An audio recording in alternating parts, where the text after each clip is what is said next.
पाकिस्तान के गैंगस्टरों की बाद में बात करना, जो आपने अपने गैंगस्टर पाले हुए हैं ना जेलों में, पहले उनके साथ हिसाब कर लें, उनके साथ हिसाब कर लें, फिर दूसरों की बात कीजिएगा।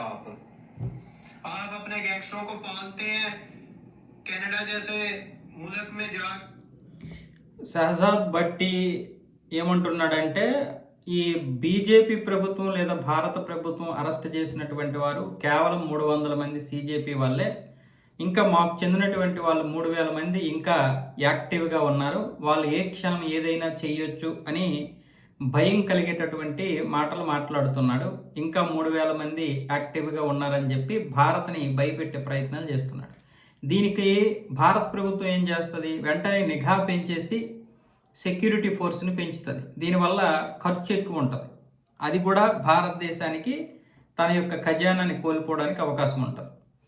ఇంక ఇక్కడ కొన్ని నిఘా సంస్థలు వీటిని బాగా పరిశీలించిన తర్వాత ఇదంతా ఒట్టిదే, కావాలని మనల్ని భయపెట్టేటటువంటి ప్రయత్నం చేస్తున్నాడని చెప్పి కొన్ని నిఘా సంస్థలు చెప్పడం కూడా జరుగుతుంది. అయితే ఇక్కడ దీనివల్ల ఏమవుతుందంటే ఖచ్చితంగా అప్రమత్తమైతే అవ్వాల్సి ఉంటుంది. ఎందుకంటే ఒకవేళ పొరపాటున నిజమైంది అనుకోండి, 99% అబద్ధమే, కానీ ఆ 1% నిజమైతే వాడు చెప్పాడు చేశాడు అనే ఒక విధానానికి వస్తుంది. కాబట్టి ఖచ్చితంగా ఏ దేశమైనా సరే ఇలాంటివి వెంటనే రాగానే అప్రమత్తం అవుతాయి. ఆ విధంగా భారత్ కూడా ఇప్పుడు అప్రమత్తంలోనే ఉంది. కాకపోతే వీడి చేసినటువంటి ప్రకటన కాదు, ఆల్రెడీ అప్రమత్తంగా ఉంది. ఎందుకంటే జరుగుతున్నటువంటి పరిణామాలకి ఇప్పటికే ముందు జాగ్రత్త చర్యగా చాలా వరకు సెక్యూరిటీని కట్టుదిట్టం చేశారు. ఇంతకుముందు 14 రాష్ట్రాలు చేశారు, ఇప్పుడు మరొక 5 రాష్ట్రాలు పెంచారు. మొత్తం 19 రాష్ట్రాల్లో ఈ విధమైనటువంటి కట్టుదిట్టమైనటువంటి ఏర్పాట్లు అయితే చేశారు. అందులో మన 5 రాష్ట్రాలు ఉన్నాయి: కేరళం, కర్ణాటక, తమిళనాడు, తెలంగాణ, ఆంధ్రప్రదేశ్తో పాటు గోవా, మహారాష్ట్ర, ఢిల్లీ, హర్యానా, ఈ రాష్ట్రాలన్నీ ఉన్నాయి. పశ్చిమ బెంగాల్తో పాటు మొత్తం 19 రాష్ట్రాలను ఇందులోకి తీసుకొచ్చారు. అయితే వీడు చెప్పిన దానికి కాకుండా మామూలుగానే ఉన్నటువంటి సెక్యూరిటీని కొంచెం అప్రమత్తం చేశారు.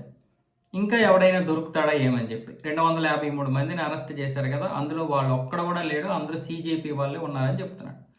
మరి మనకు అర్థం అవ్వాల్సింది ఏంటంటే వీళ్ళందరూ ఒక్కటే, ఉగ్రవాదులతో కలిసిపోయినటువంటి వారే. అంటే వాడు చెప్పాడు కానీ మేము చెప్పలేదు కదా అని ఇటువైపు అనవచ్చు సీజేపీ వాళ్ళు. కానీ వాళ్ళ యొక్క మనస్తత్వం ఇప్పుడు చాలా బాగా దగ్గరైంది వాళ్ళకి.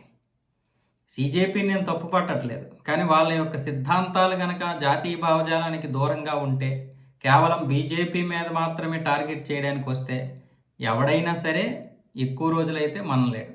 అలాగని నేను బీజేపీని మాత్రం మీద నెక్కించేస్తాను అనుకోకూడదు, కానీ బీజేపీ మాత్రం ఉండాల్సినటువంటి అవసరం అయితే ఉంది, ఖచ్చితంగా ఉంది. వాళ్ళందరూ బీజేపీని వాడగొట్టడానికి ఎవడైనా రాని రేపు పొద్దున, కానీ బీజేపీ ఓడిపోవాలి. పాకిస్తాన్కి, బంగ్లాదేశ్కి, చైనాకి, అమెరికాకి, పిఓకోడికి, అందరికీ, చివరికి మన దేశంలో ఉన్నటువంటి కుహనా మేధావులందరికీ కూడా ఈ బీజేపీ ఓడిపోవాలి. ఎవరు గెలుస్తారనేది పక్కన పెట్టండి, వాళ్ళకి అది సంబంధం లేదు. బీజేపీ ఓడిపోవాలనే లక్ష్యంతో అందరూ కలిసికట్టుగా ఈ విధంగా పోరాటం చేస్తున్నారు. కాబట్టి ఇండైరెక్ట్గా షహజాద్ భట్టి యొక్క మాటల్ని కూడా మంచిగా విని ఆనందిస్తారు. చెవిలో అమృతం పోసిన విధంగా, నోట్లో అమృతం పోసిన విధంగా మంచిగా హ్యాపీగా ఎంజాయ్ చేస్తూ ఉంటారు.